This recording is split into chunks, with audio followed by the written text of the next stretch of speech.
எல்லோருக்கும் வணக்கங்க. இன்றைக்கி லஞ்ச் பாக்ஸ் ரெசிப்பியில் வந்து நம்ம சத்தான ப்ரோட்டீன் ரிச்சான முளைக்கட்டின வெந்தய சாப்பாடு தான் பார்க்க போகிறோம். பேன் சூடானது ஒரு ஸ்பூன் எண்ணெய் ஊற்றிக்கலாம்.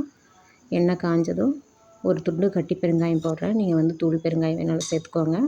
பெருங்காயம் பொரிஞ்சு வந்ததும் ஒரு ஸ்பூன் கடுகு சேர்த்துக்கிறேன். கடுகு பொரிஞ்சு வந்ததும் ஒரு கொத்து வந்து கருவேப்பிலை நான் வந்து சேர்த்துக்கிறேன். 4 தக்காளியை வந்து பியூரி பண்ணுறதுக்கு எடுத்து வச்சுருக்கேன். நீங்கள் உங்களுக்கு புளிப்புக்கு ஏற்ற மாதிரி எக்ஸ்ட்ரா வேணால் சேர்த்துக்கோங்க. இந்த தக்காளி பியூரி வந்து இதில் வந்து நம்ம மிக்ஸ் பண்ணிக்கலாம். மிக்ஸ் பண்ணி நல்லா கலந்து விட்டுருங்க. தேவையான அளவுக்கு உப்பு சேர்த்துட்டு ஒரு சிட்டிகை மஞ்சள் தூள் சேர்த்துக்கலாம். நான் வந்து காரத்துக்கு சாம்பார் தூள் சேர்த்துருக்கேன். நீங்கள் மிளகாத்தூள் சேர்த்துக்கோங்க, உங்களுக்கு காரத்துக்கு தகுந்த மாதிரி. எல்லாம் போட்டு நல்லா ஒரு மிக்ஸ் பண்ணி மூடி போட்டு சிம்மில் வச்சுருங்க. நல்லா துவண்டு வந்து விரட்டும். பாருங்கள், வெந்தயம் வந்து முளைச்சி வந்திருக்கு. இப்போ ஓப்பன் பண்ணிவிட்டு நம்ம வந்து ஊற வச்சுருக்க அரிசியும் தண்ணியெல்லாம் இதில் வந்து சேர்த்துடலாம். சேர்த்து நல்லா கொதித்து வரட்டும்.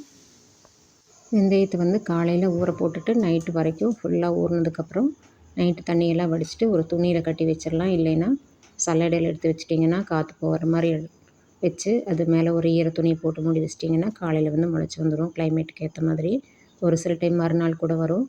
நான் வந்து கொஞ்சம் நீளமாக வரணுங்கிறக்காக இனி ஒரு நாள் எக்ஸ்ட்ரா விட்டுருக்கேன். நல்லா கலக்கி விட்ருங்க. கலக்கி விட்டுட்டு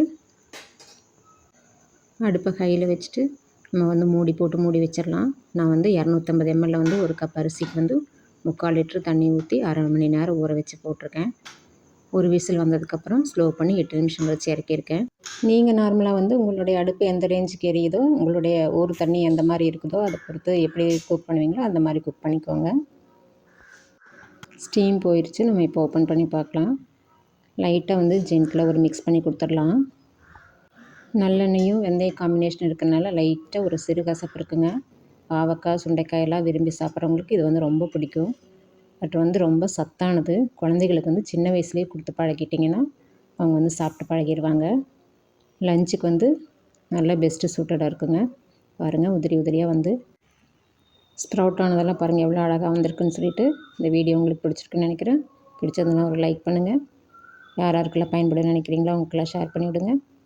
மறக்காமல் சப்ஸ்கிரைப் பண்ணி ஆளுங்கிற ஆப்ஷன் செலக்ட் பண்ணிக்கோங்க. தேங்க்ஸ் ஃபார் வாட்சிங்.